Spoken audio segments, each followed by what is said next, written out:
জানো কি এই মাছগুলো কে এনেছে? আমার শ্বশুর মশাই। আমাদের আগের ভিডিওতেই বলেছিলাম আমার শ্বশুর মশাই কিছুদিন পরে বাড়ি আসবে, আর আমার শ্বশুর মশাই বাড়ি চলেও এসেছে।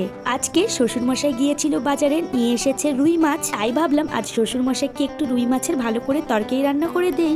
আজের ওখানে তো তেমন কোনো কিছুই ভালো রান্না পাওয়া যায় না, মাছ মাংস খেতে পাওয়া গেলেও ভালো করে বাড়ির মতো রান্নাটা হয় না, তাই মন ভরে খেতেও পারেন না। তাই ভাবলাম আজকে একটু পরিপাটি করে ভালো করে রান্না করে দেই। আর সত্যি কথা বলতে যেগুলো মানুষ বাড়ি ছেড়ে অনেকটা দূরে কাজ করেন তাদের এই সমস্যাটা হয়েই থাকে। বাড়িতে ওই ডাল ভাত খেলেও মনে হয় তৃপ্তি করে খাওয়া যাচ্ছে, আর ওখানে মাছ মাংস খেলেও মনটা ঠিক ভরে না। এখন তো বরমশাই তেমন আর কাজে বাইরে যান না, কিন্তু যখন বর যেত তখন ওর খুবই অসুবিধে হতো। আমার শ্বশুর মশাই তাও যখন যেরকম পান খেয়ে নেন, কিন্তু আমার বরমশাইয়ের খাওয়ার দিকে খুবই বাজ। ওর খাওয়াটা বা ওর রান্নাটা ওর মন মতো হলে তখন তাহলে ওর খুবই ভালো, না হলে ও ঠিক মতো খেতেই পারে না। চলো অনেক গল্প করে নিলাম, তার সাথে হাতের কাজগুলোও সেরে ফেলেছি।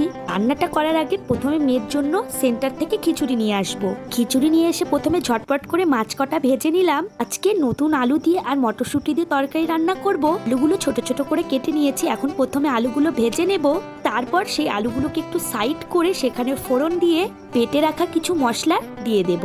তারপর সেগুলোকে ভালোভাবে কষিয়ে নেব।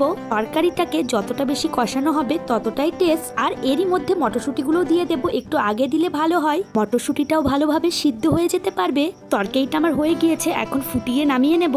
আর তারই মধ্যে শ্বশুর মশাইকেও খেতে দিয়ে দিয়েছি। চলো শ্বশুর মশাই ওইদিকে খাক, এইদিকে বর কাছ থেকে চলে এসেছে আর মেয়ে ওর পকেটে খুঁজছে ওর খাওয়ার জিনিস। বরমশাই এসেই বললো একটু কিছু গরম গরম ভাজো। এই ভাবলাম একটু পেঁয়াজ বড়া ভাজা যাক, তাই একটু কয়টা পেঁয়াজ কেটে নিয়ে বেসন লবণ হলুদ আর লঙ্কা দিয়ে ভালো করে মেখে তেলে টপ টপ করে দিয়ে ভেজে নিলাম। আর কোনো কিছুর বড়া করলে প্রথমে আমাকে তো একটা টেস্ট করে দেখতেই হবে, আর তারই মধ্যে বরমশাইকেও একটু ভাগ দিয়েছি। আমারও এখনো অবধি দুপুরের ভাত খাওয়া হয়নি, তাই ভাবলাম দুজন একসাথে ভাত খেতে বসে পড়ি।